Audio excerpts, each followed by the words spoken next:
Las cosas existen antes que los conceptos generales y los conceptos generales son nombres.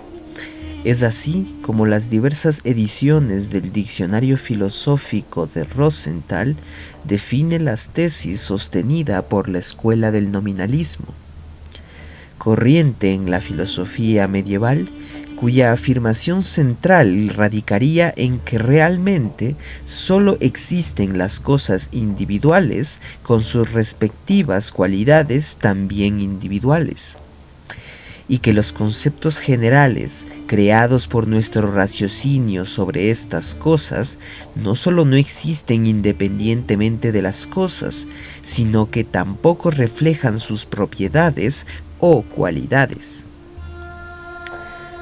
Resulta bastante interesante que se considera el nominalismo como una filosofía en línea materialista, tomando en cuenta que, si bien su doctrina de las ideas consideraba a las mismas como secundarias y superficiales, la sustancia, por otro lado, defendida como verdadero sostén de las ideas y de los nombres, vendría a ser no ya tanto la naturaleza en un sentido materialista, cuanto más una naturaleza en sentido idealista, espiritualista inclusive.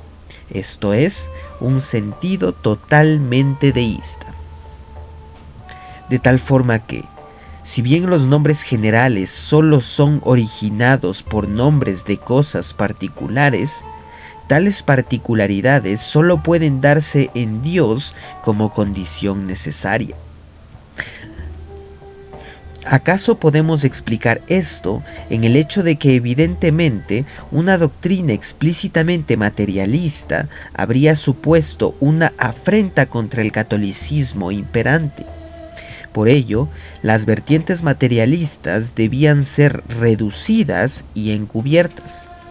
Por lo tanto, resulta evidente que el nominalismo, en tanto pretende que todo universal sea producto de la singularidad, va en este sentido contra el cristianismo y el deísmo como tal, algo que acaso y ya fue previsto por el Papa tomista Juan XXII, quien habría supuestamente acusado a Ockham de herejía, aunque el supuesto arresto domiciliario del que suele hablarse no es algo completamente demostrado. Así pues, las tesis de Ockham nos obligarían a conceder que toda idea de Dios necesariamente debe ser producida a partir de un conjunto de singulares específico, y no de Dios como trascendente absoluto o de la materia como abstracto también absoluto. Por estas razones, debe mencionarse y estudiarse a profundidad el que Marx haya subrayado en La Sagrada Familia que el nominalismo constituye la primera expresión del materialismo en la Edad Media. Aunque por supuesto no hayan llegado a entender que lo particular necesariamente implica a lo general y no lo anula.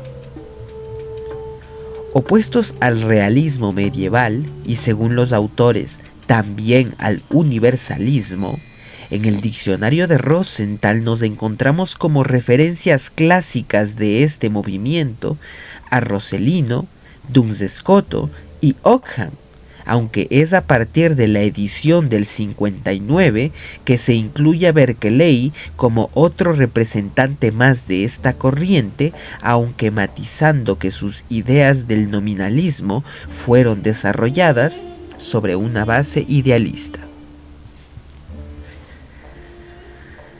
Nos encontramos con una doctrina filosófica para la cual el individuo, esto es, el ser concreto, singular, se afirma como única realidad existente con todas las consecuencias.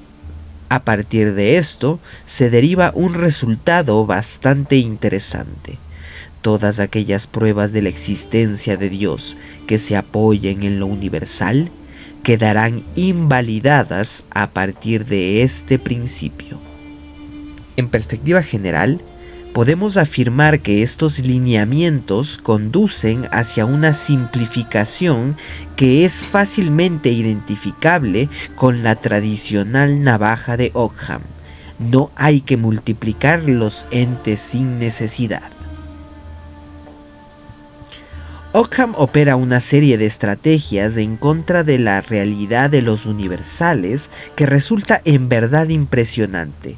Por un lado, define al singular como aquello que es uno y no muchos, y pone al término universal como ejemplo de un singular, en la medida en que el nombre universal, aunque signifique muchos, necesariamente debe ser un solo nombre.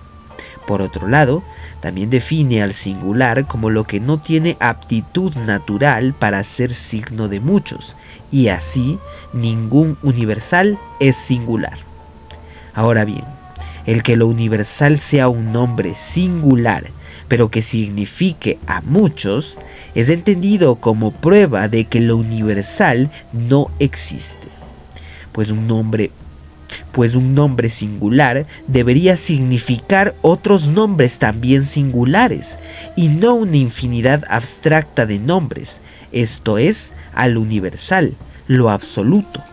De este modo, sostendrá que todo universal es una realidad singular y que por lo tanto no es universal sino en la significación, porque es signo de muchos. Sin embargo, estos muchos no implican la universalidad, sino que otra vez regresan hacia lo singular. Finalmente, distingue dos clases de universales. Por un lado, un universal natural, que vendría a ser predicable de muchos, aunque originado como intención del alma, esto es, percepción sensible del sujeto, si usamos términos de Berkeley. Y por otro lado, un universal por institución voluntaria, que vendría a ser cuando a un término se le concede la facultad de significar muchos, pero no de forma natural, sino de forma artificial, esto es, voluntaria. Ahora bien, Leonard Peikoff, autor objetivista y cercano a Ayn Rand, asegura que el nominalismo rechaza la determinación sobrenatural de las esencias, proveniente de la tradición platónica. Aunque pese a criticar la postura noxiológica de Platón, ellos mantienen la estructura del platonismo al atribuir a la intuición un rango primario con respecto a la abstracción. Podría decirse que, históricamente, semejante intención brota por un deseo de anteponer lo concreto a las abstracciones tomistas del siglo XIII.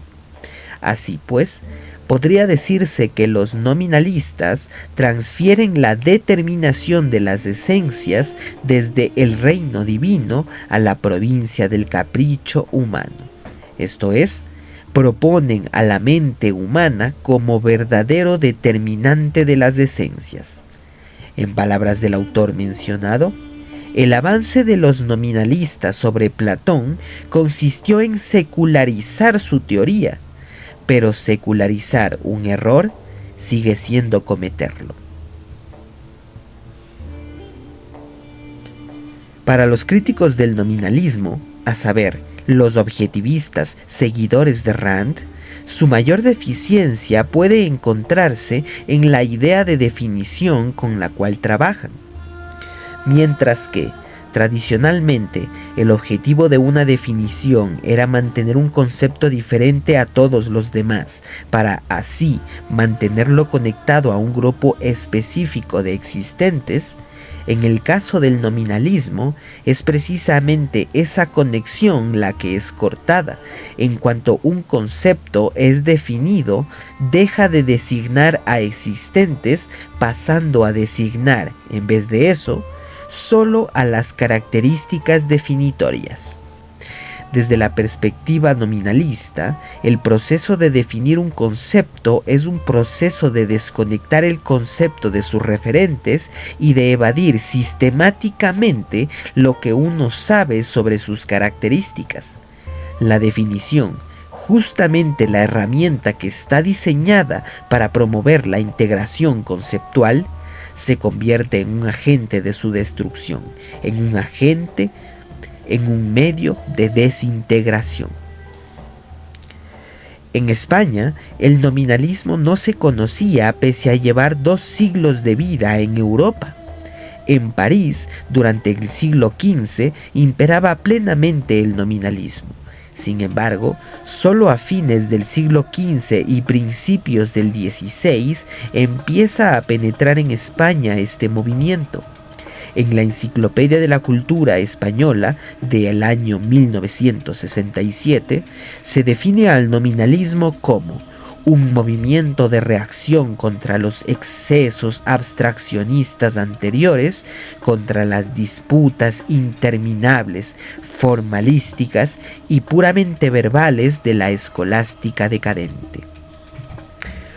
Una de las razones principales para la implantación del nominalismo en España, aparte de que el público intelectual, al menos un sector joven, empezaba a cansarse de las polémicas abstractas de la escolástica, hay que buscarla en el espíritu innovador de Cisneros, un cardenal que se dedicó a alentar durante su vida el logicismo nominalista en la recién creada Universidad de Alcalá. Finalmente, vendría a ser en la Universidad Complutense en donde aparecería por primera vez el nominalismo en España. Es gracias al padre Vicente Muñoz Delgado que se consiguió la difusión del nominalismo en la Universidad de Salamanca, pese a todas las dificultades que semejante tarea implicó. Véase a los dominicos y su obtención de una carta del rey fechada en Sevilla a 12 de noviembre de 1508, en donde se prohibían las cátedras de nominales y se declaraba él mismo como partidario del tomismo. Si bien lucharon para que los nominales no tuvieran control en España ni sobre Salamanca, finalmente, en el periodo de 1508 a 1511, aparece el nominalismo en Salamanca. Diego de Deza, dominico, arzobispo de Burgos, Sevilla y Toledo, e inquisidor general, cargo en el que sucedió a Torquemada, llevó su lucha contra el nominalismo hasta el punto de prohibirlo en los estatutos de la Universidad de Sevilla e implantó la filosofía de Santo Tomás. Sin embargo, pese a lo relativamente efímero de su paso, el nominalismo no había de pasar totalmente inadvertido. Va a ser el jesuita Francisco Suárez el que, en su genial síntesis metafísica, amalgamará elementos tomistas, escotistas y ojamistas, conservando y potenciando lo más noble de la postura nominalista, atemperadas las exageraciones del nominalismo en la filosofía suareciana, lo que hay en él de positivo y fecundo pasará, a través de la obra de Suárez, a España, pero también a Europa, transmitido a través de la filosofía racionalista, especialmente de Leibniz y Wolff.